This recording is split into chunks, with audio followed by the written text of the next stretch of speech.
Hey, welcome to The Guide. I'm Yo, that's Steve-O, and today we're going to talk about the king of gaming, Mario! It's-a-me! It's-a-me! Yes.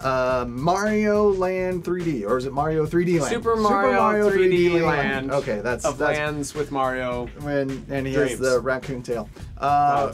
New game for the 3DS. One of the first actual 3DS games that wasn't N64 remake or anything. Like an original game for the 3DS.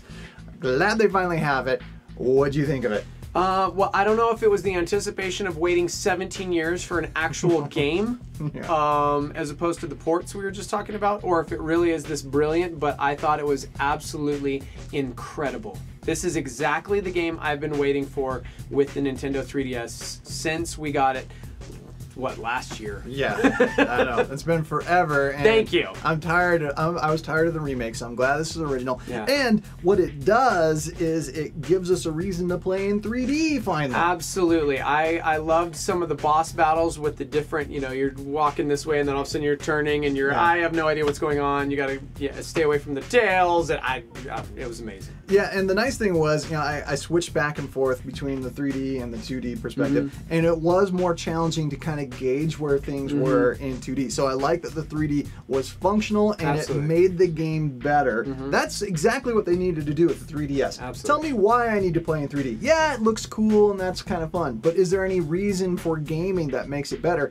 And like you said, with some of the boss battles, having that perspective, and then you had to play and move around in that 3D space, which you couldn't do as well in 2D. I like that they set that up. Really, I thought the game took some of the best elements of Mario 64 and the Mario Galaxy games and meshed them together for this. Yeah, absolutely. And one thing to note, Nintendo, is this. The Nintendo 3DS has been out for X amount of months without anything like this. I think all the way back to the NES, which I got when I was 7 years old for Christmas with Super Mario Brothers. Right. Then the Super Nintendo with Super Mario World, which was absolutely incredible. The Nintendo 64 with Super Mario 64. Yep. And so it seems when they come out with these systems, the GameCube actually didn't release with the Mario. Luigi's Mansion, which is still probably my favorite. Oh yeah.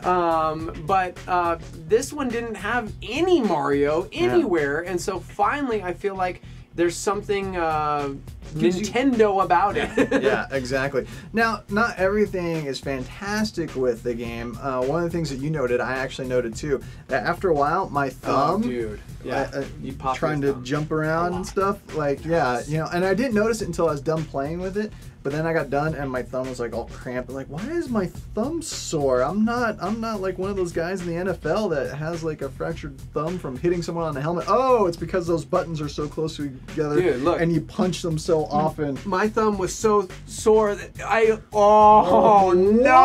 I came know. right off. I know. That's amazing. Seriously, incredible. We didn't even need a green screen I kept for that having aspect. to take it off and put it, it's really inconvenient. Now, some people might say that this game might be a little bit too easy, but once you get past World 8, things do get more challenging. I actually felt like once you got around World 4 and whatnot, then things became more challenging and much more interesting. The level design is fantastic. Yeah. But if you're having trouble with it, I like that they have those options to help players through, especially with the little golden leaf thing that makes him invincible. That's really cool. Is that I'm ashamed to say I had to use it.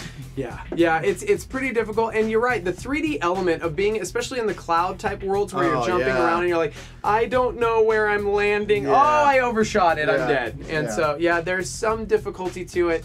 I absolutely loved it. So what would you give Super Mario 3D Land? Out of a 7, I would give it an 8. Wow! Yes. Just broke the scale wide broke open. the scale. I thought it was absolutely incredible. It was what I needed to rejuvenate me and remind me why Nintendo is still sometimes innovative, because they've kind of lost a step in my opinion, and this was the reminder of, oh no, there's still genuine great ideas in their brain. So, yeah, I'd probably give it a 6 out of 7. It's a great game.